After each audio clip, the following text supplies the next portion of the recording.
Every one of us at some point feels like life is spinning out of control, whether it's a lost job, a broken relationship, or just the chaotic pace of daily routines. These moments can leave us feeling helpless and overwhelmed. But what if I told you there's a way to not just survive these challenges, but to thrive amidst them? Today, we're going to dive deep into the wisdom of Seneca, an ancient philosopher who mastered the art of maintaining peace in a tumultuous world. His teachings on Stoicism aren't just philosophical musings, they are practical strategies that have powered leaders, thinkers, and individuals through the ages and can empower us today. By the end of this video, you'll have a toolkit of Stoic principles to help you cultivate mental toughness and reclaim control over your emotions and reactions, no matter what life throws your way. Stick with me, and let's explore how these ancient secrets can be applied to modern life for a calmer, more centered existence. If you appreciate what we're doing here and want to support the channel, a simple free favor I'll ask from you is to hit the subscribe button. It helps us keep bringing content like this to you. Also, I encourage you not to skip any part of the video. If you're here, you're not like the majority. You're someone who sees the value in diving deep, so consider yourself an exception. Number 1, focus on one activity at a time. Seneca's wisdom, to be everywhere is to be nowhere, captures a crucial principle that is often overlooked in our modern rush to do more and be more. The idea of focusing on one activity at a time is central to Stoic philosophy and can transform how we approach our daily tasks. In a world that celebrates the myth of multitasking, we need to pause and reconsider the effectiveness of this approach. When we try to multitask, we're spreading our attention thin, which can lead to increased mistakes and decreased quality of work. Marcus Aurelius, another revered Stoic philosopher, echoed this sentiment when he advised to concentrate every minute, like a Roman, like a man, on doing what's in front of you with precise and genuine seriousness, tenderly, willingly, with justice, and on freeing yourself from all other distractions. This focus is not just about improving productivity, it's about cultivating a quality of mind that values depth over breadth. Focusing on one activity at a time allows us to immerse ourselves fully in the task at hand, whether it's a professional assignment, a personal project, or a meaningful conversation.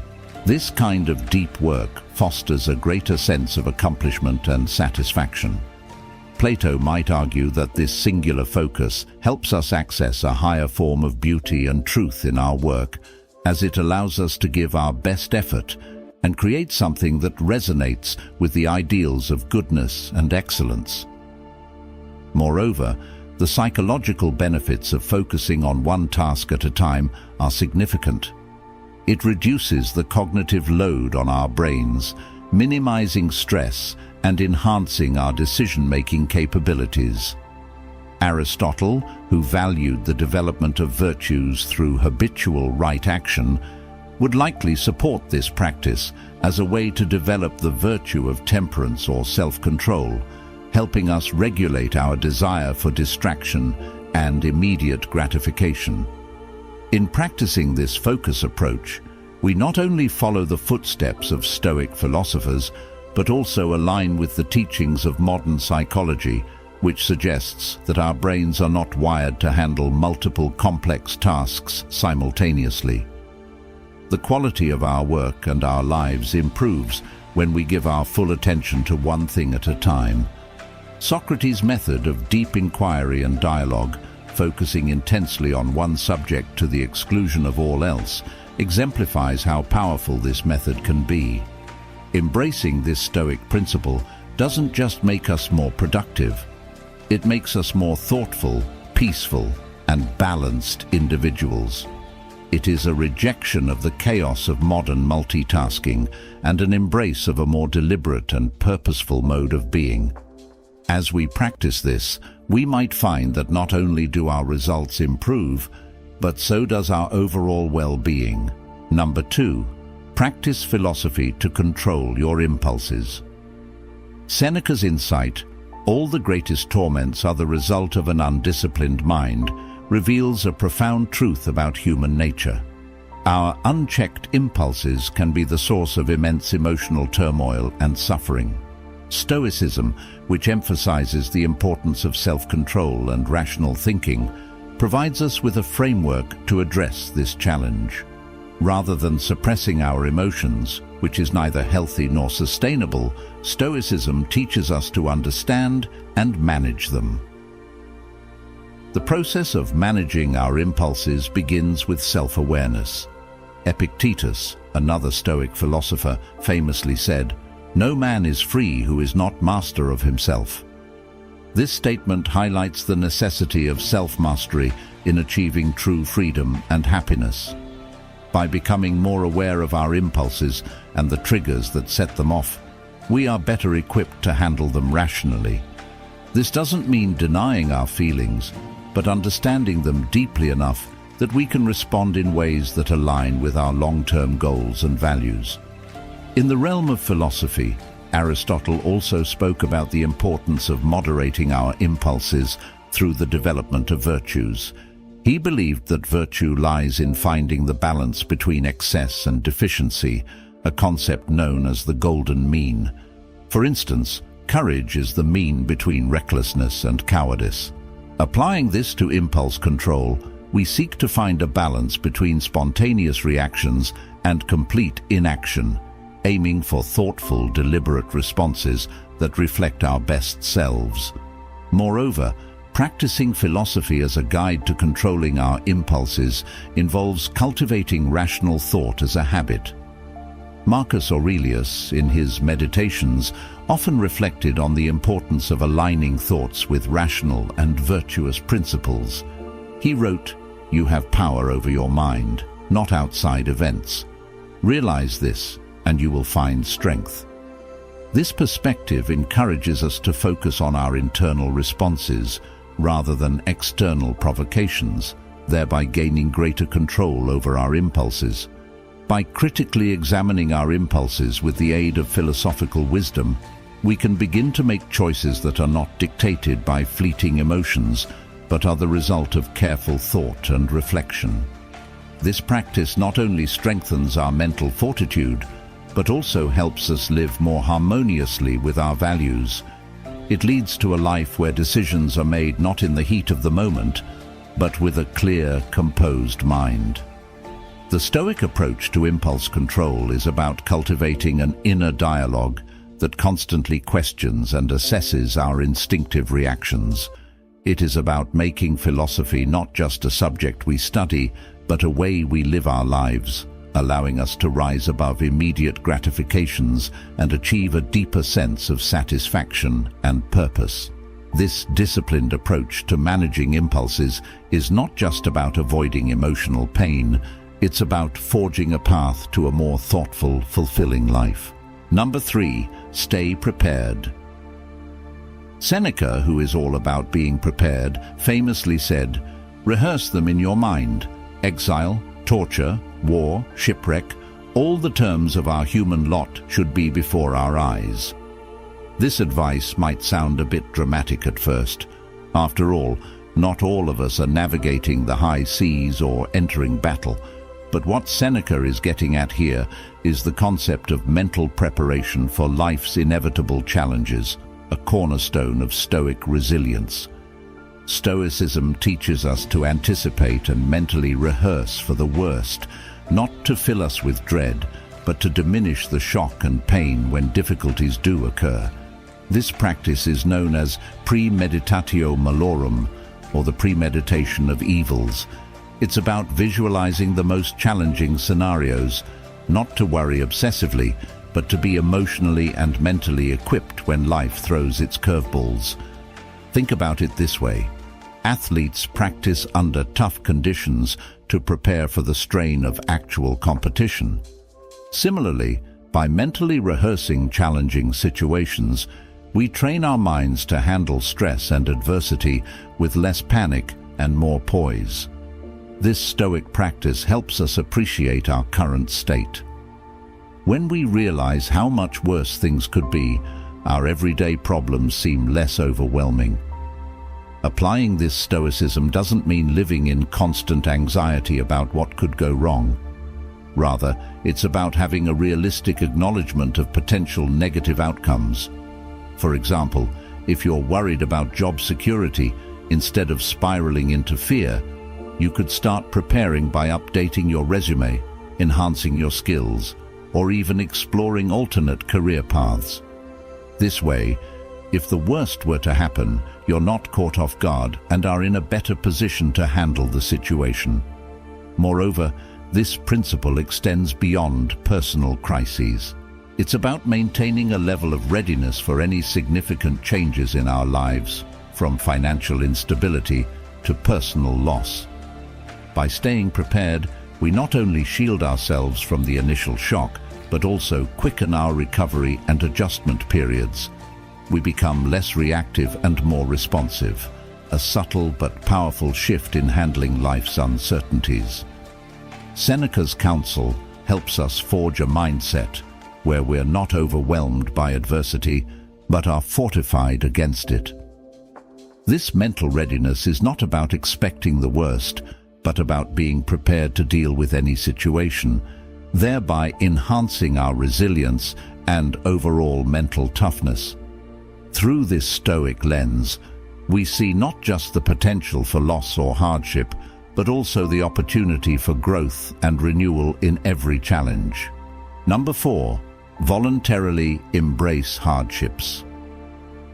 Another profound insight from Seneca, difficulties strengthen the mind as labor does the body, speaks to a practice that can seem counterintuitive at first. Voluntarily embracing hardships. It's about deliberately choosing to experience discomfort, not as a form of punishment, but as a way to fortify our mental resilience and expand our capacity to handle life's inevitable challenges. Think about what it means to voluntarily embrace hardships. It's like an athlete who trains under harsh conditions to prepare for a competition. The athlete understands that by pushing the limits in a controlled environment, they're better prepared for the stresses of the actual event. Similarly, by choosing to face difficulties head-on, whether that's taking on a challenging project at work, speaking up in public, or even opting to live with fewer comforts, we build our endurance and strengthen our resolve. Stoicism teaches that hardships are not merely obstacles, but opportunities for growth. When we deliberately seek out these challenges, we learn to navigate discomfort and adversity with greater ease.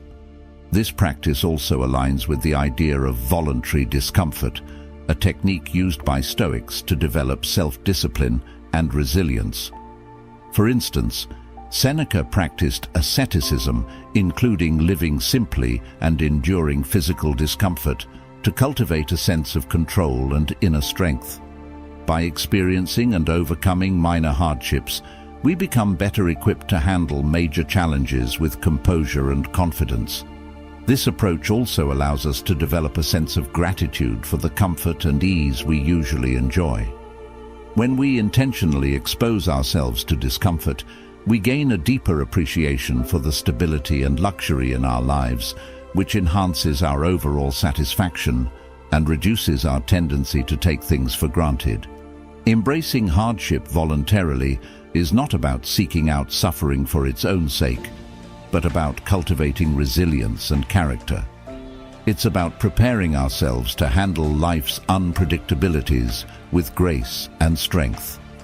Through this practice, we transform our relationship with difficulties, viewing them not as threats, but as valuable experiences that contribute to our personal growth and development. This Stoic approach encourages us to become active participants in our own development, embracing challenges as opportunities to build a more robust and resilient self. Number 5, practice contentment. Seneca also reminds us that contentment is natural wealth, luxury is artificial poverty. This statement reflects a Stoic ideal that is particularly relevant in our consumer-driven society, where the pursuit of more often overshadows the appreciation of what we already have. Practicing contentment is about shifting our focus from the endless chase for external validation and material possessions to a deeper appreciation of the present moment and our inherent resources. In Stoic philosophy, contentment is not simply about being passive or resigned to one's circumstances. Rather, it's about recognizing and embracing the sufficiency of our current state. This practice involves cultivating an attitude of gratitude and acceptance toward our lives as they are, rather than constantly striving for something more. By practicing contentment, we learn to value what we have, rather than longing for what we lack. This approach aligns with the teachings of Epictetus, who emphasized that it is not the things themselves that disturb us, but our interpretation of them. By focusing on our own perceptions and reactions, we gain control over our sense of contentment. The discipline of contentment also involves understanding the transient nature of external circumstances. We learn to find joy in simple things and in our ability to control our internal responses rather than external conditions. This practice is not about denying ambition or growth, but about maintaining a sense of peace and satisfaction, regardless of external successes or failures. Aristotle's concept of eudaimonia, or flourishing, supports this view by suggesting that true happiness comes from living in accordance with virtue and reason, rather than from material wealth or external achievements. By embracing contentment, we align ourselves with a sense of inner peace and fulfillment that is not dependent on fluctuating external factors. Practicing contentment also encourages us to engage more fully with the present moment. When we are content, we are less likely to be preoccupied with what might have been or what could be, allowing us to experience life more fully and with greater appreciation. This mindset helps us develop resilience against the pressures and disappointments of life, fostering a more balanced and serene approach to our daily experiences. Ultimately, the Stoic practice of contentment invites us to cultivate a mindset that values inner peace and satisfaction over external acquisitions and achievements. By doing so, we foster a life that is rich in meaning and fulfillment, regardless of the material or social measures of success. Number 6. Cultivate gratitude. Seneca, who championed the value of gratitude, understood that no man is free who is not master of himself. Gratitude is more than a fleeting emotion. It's a powerful practice that can transform our perspective and enhance our well-being. By regularly acknowledging and appreciating the good in our lives, we shift our focus away from what's lacking and towards what's present and positive. Practicing gratitude aligns with the Stoic principle of focusing on what we can control and appreciating what we have. It involves recognizing and being thankful for the small and significant aspects of our lives, relationships, experiences, and even challenges that contribute to our growth. In the realm of philosophy, gratitude is linked with the concept of appreciating the present moment. It involves a conscious effort to acknowledge and reflect on the positives in our lives, fostering a sense of contentment and reducing our tendency to take things for granted. This practice not only enhances our mental and emotional resilience, but also enriches our overall quality of life. In Stoicism, gratitude is a way to build mental fortitude and maintain perspective. By regularly reflecting on what we're thankful for, we develop a mindset that appreciates the present and remains resilient in the face of adversity. It's about recognizing the value in our experiences and relationships and embracing a sense of abundance rather than scarcity. Moreover, gratitude fosters a deeper connection with ourselves and others. When we cultivate a habit of expressing thanks and recognizing the good in our lives, we enhance our relationships and build a more positive, supportive environment. This practice aligns with Aristotle's notion of living a life of virtue and finding joy in the simple things, contributing to a sense of flourishing and well-being. Practicing gratitude involves setting aside time to reflect on and appreciate the positives in our lives, whether through journaling, meditation, or simply pausing to acknowledge our blessings. By making gratitude a regular part of our lives, we develop a more balanced and fulfilling perspective, enhancing our overall mental and emotional health. This Stoic approach to gratitude encourages us to find joy and contentment in the present, regardless of external circumstances, and fosters a sense of inner peace and resilience. Number 7. Live according to nature. Seneca's advice to live according to nature resonates deeply with Stoic philosophy, which emphasizes aligning our lives with natural principles and universal truths. This concept involves understanding and embracing our true nature as human beings, rational, social, and interconnected. It's about living in harmony with our inherent qualities and values, rather than chasing artificial or imposed ideals. To live according to nature means to embrace our rationality and use it to guide our actions and decisions.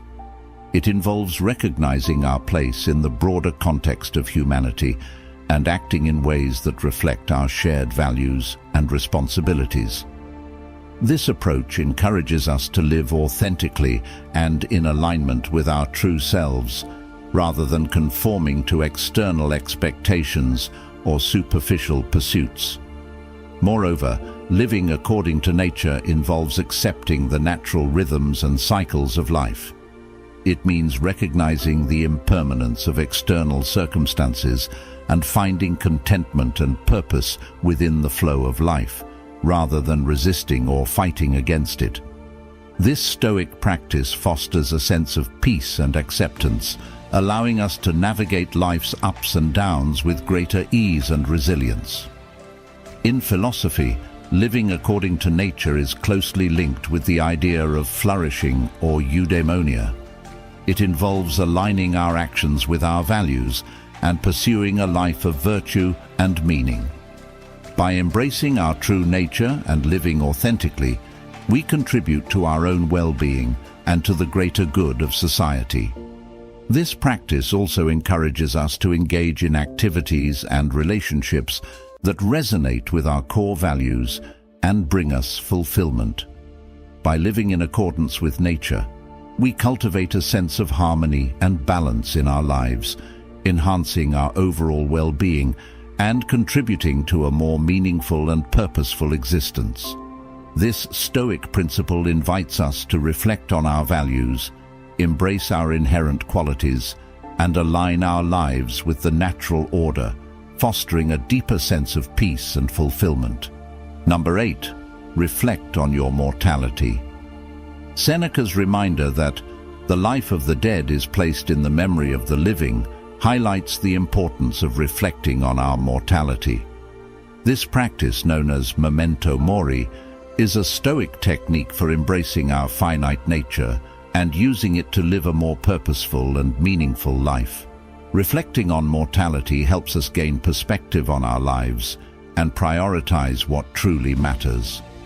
By acknowledging the inevitability of death, we become more aware of the limited time we have and are motivated to make the most of our present moments.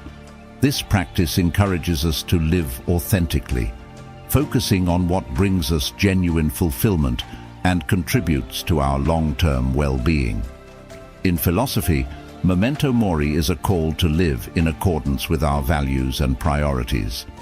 It involves reflecting on the transience of life and using this awareness to guide our actions and decisions.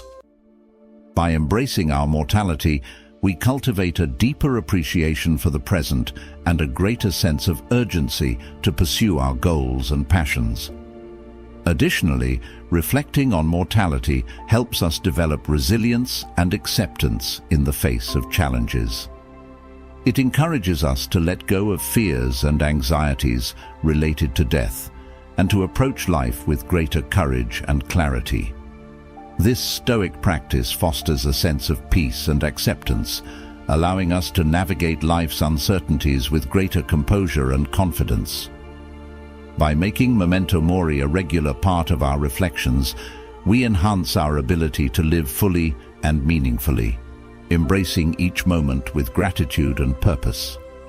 This approach not only enriches our personal lives, but also contributes to a more profound sense of connection with the world and the people around us. Ultimately, reflecting on our mortality is a powerful tool for living a life of greater significance and fulfillment, aligned with our deepest values and aspirations. Number 9. Practice self-reflection. Seneca's guidance to know yourself and you will win all battles underscores the profound impact of self-reflection on personal growth and resilience.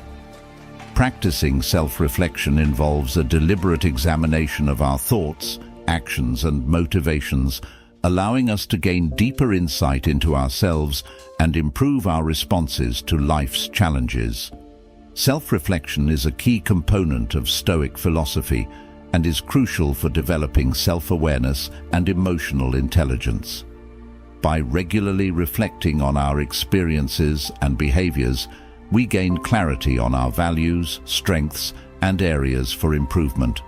This practice helps us understand our reactions to different situations and develop strategies for managing our emotions and behaviors more effectively. In the realm of philosophy, self-reflection aligns with the Stoic principle of examining our inner lives to foster personal growth and wisdom. It involves setting aside time for introspection and honestly evaluating our thoughts and actions. This process not only enhances our self-awareness, but also contributes to our overall well-being and resilience. Moreover, self-reflection helps us align our actions with our values and goals, enabling us to live more authentically and purposefully. By regularly engaging in self-reflection, we cultivate a deeper understanding of ourselves and our place in the world, fostering a sense of inner harmony and balance. This practice also encourages us to approach challenges with greater insight and adaptability, enhancing our ability to navigate life's complexities with grace and confidence. Ultimately, self-reflection is a powerful tool for personal development, allowing us to continuously learn and grow and to live in alignment with our highest ideals and aspirations. Number 10. Seek wisdom from others. Seneca's acknowledgement that the wise man is indifferent to the opinions of others highlights the value of seeking wisdom from diverse sources while remaining grounded in our own principles and values. In Stoic philosophy, seeking wisdom from others is about learning from the experiences and insights of those who have walked the path before us, while also discerning what aligns with our own understanding and goals. This practice involves actively seeking out mentors, teachers, and sources of knowledge that can guide us in our personal and philosophical journeys. By learning from others, we gain valuable perspectives and insights that can enrich our own understanding and decision-making.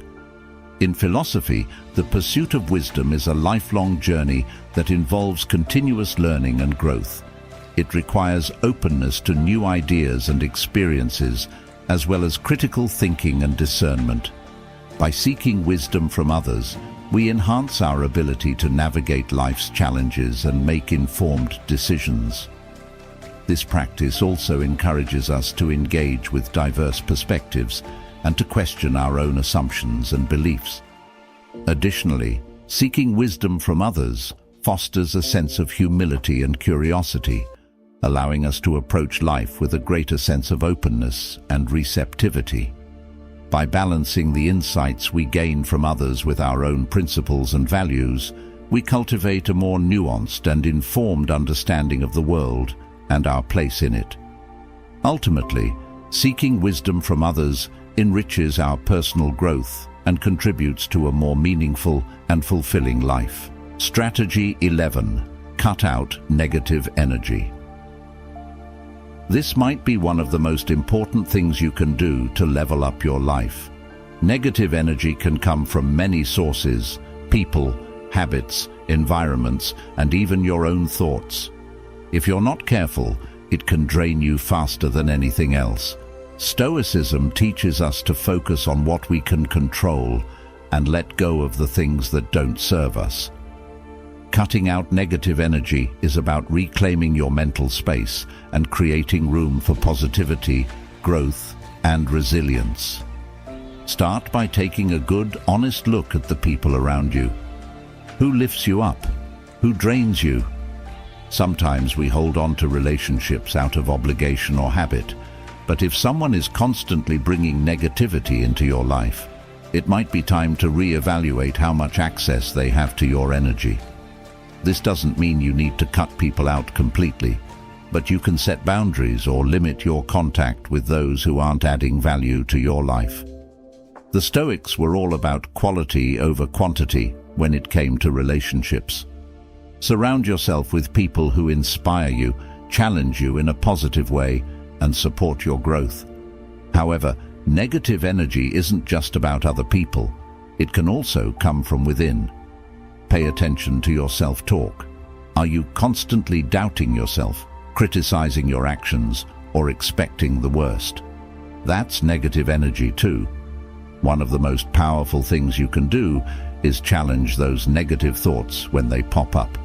Flip the script. Instead of focusing on what could go wrong, shift your focus to what could go right. Remind yourself of your strengths and be mindful of the language you use with yourself. Stoicism emphasizes the importance of controlling our internal world, and that starts with recognizing and reworking those negative thought patterns. Another source of negative energy can be your environment. Take a look around. Does your space make you feel calm and productive, or is it cluttered and chaotic? Sometimes a messy or disorganized environment can contribute to stress and negative feelings without us even realizing it. Decluttering your physical space can help clear your mind too. Create an environment that reflects the energy you want to bring into your life. Even small changes, like cleaning up your workspace or organizing your home, can make a big difference in how you feel every day. Then there are the habits. Negative energy loves to hide in time-wasting activities and unhealthy routines. Whether it's scrolling endlessly through social media, procrastinating, or neglecting your health, these habits slowly chip away at your mental and physical well-being. The key is to be intentional about where you spend your time and energy. Take an inventory of your daily habits. What's adding value and what's just draining you? Cut out what's not serving you and replace it with something more positive, like reading, exercising, or simply taking time to rest and recharge. Cutting out negative energy isn't about creating a perfect, problem-free life. It's about being intentional with your energy and focusing on the things that bring out the best in you. Sometimes that means making tough decisions, letting go of toxic relationships, breaking bad habits, or confronting your own negative thoughts. But the payoff is huge. When you clear out the negativity, you create space for growth, positivity, and a sense of peace. The Stoics believe that the quality of your life is directly tied to your ability to manage what's within your control. Negative energy might not always be something you can avoid, but how you deal with it is completely up to you. By cutting out what doesn't serve you, you free up your energy to focus on what truly matters. So take a moment to reflect. What's the biggest source of negative energy in your life right now, and what can you do to start cutting it out? Remember, small steps lead to big changes, and by removing negativity, you're making room for a more fulfilling life. Before we wrap up, remember this: your life is shaped by what you allow and what you cut out. Every decision you make to prioritize yourself, set boundaries, and protect your energy brings you one step closer to becoming the best version of yourself. You have the power to control how you respond to life, and that's where true strength lies.